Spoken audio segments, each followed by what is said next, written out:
Okay, so here's an example of what we do. Now, this slide is one of the first slides that we give our guys. So we'll educate them a bit on like the things I just talked about. And then we have them each stand up in front of the room, in front of the team, in front of the coaches, in front of all of us. And they answer these 5 questions. What do I personally want to get from these 2 days? Like whatever retreat we're on, whatever get together we're doing. What do we as a team need to gain from being together? Like these questions aren't super difficult. You know, they'll talk about, you know, we need to get to know each other and we need to grow and become cohesive. And you get all this sort of false harmony showing up all the time, especially in your first retreat. Then our strength as a team is like, I usually ask that question because I want to find out how intellectual some of the guys really are about knowing what we have and what we don't have. And we're doing this after usually a few practices or maybe a trip where we've already played a tournament. If we've been lucky enough to go to Germany or Costa Rica or the Virgin Islands in the last few years, we usually play about 5 Division I games. And so we'll play a few games, then come back, and then we'll start into this. What I bring to this team is, so how well do they really know who they are? So just so you know, with each player, we go through what is, what we call it as childishly as it is, red light, yellow light, and green light items.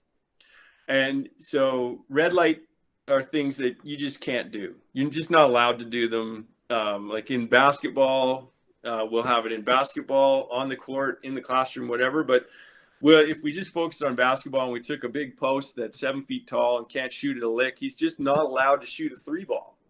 You know, like, and then he'll say, like, hey, well, I was open, coach. And you'll say, yeah, well, there's a reason. So sit down. Like, there's things that they just can't do. Those are the red light items. And those are things that you usually can hold them accountable on pretty easily. The yellow light ones are the ones that they think they can do, or the ones that they're aspiring to do. So how we describe those are,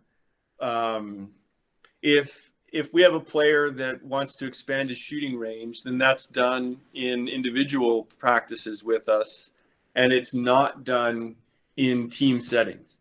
So you don't get to do that when we're playing 5-on-5 in practice, and you don't get to do that when we're playing a legitimate game. So there's some truths that need to be brought up that are super important. And what we do to do that is we sit them down, all of them together, like in groups of say 4 or 5, depending on their position.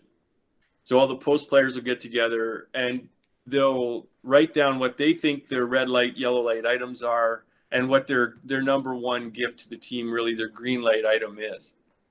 And then they'll present that to their group, and then the group gets to critique it back and say, no, you're wrong there. Lots of times they underestimate themselves, and then they present the whole thing back to the team.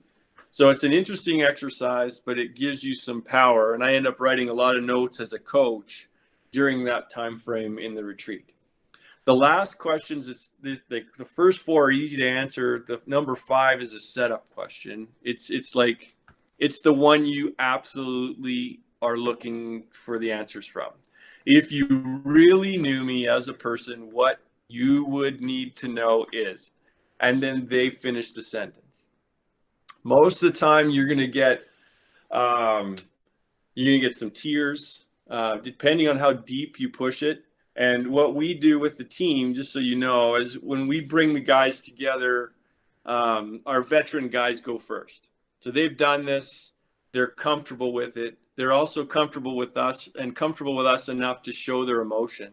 So we choose people, or in lots of times our captains will step up on their own and they'll shed a tear or two and tell you about their mom or somebody in their past or something that's happened that really has defined them as a person up to this point. Then you really start to delve into a deeper understanding of a relationship that you need in order for your team to grow and become something together cohesively. All right. So when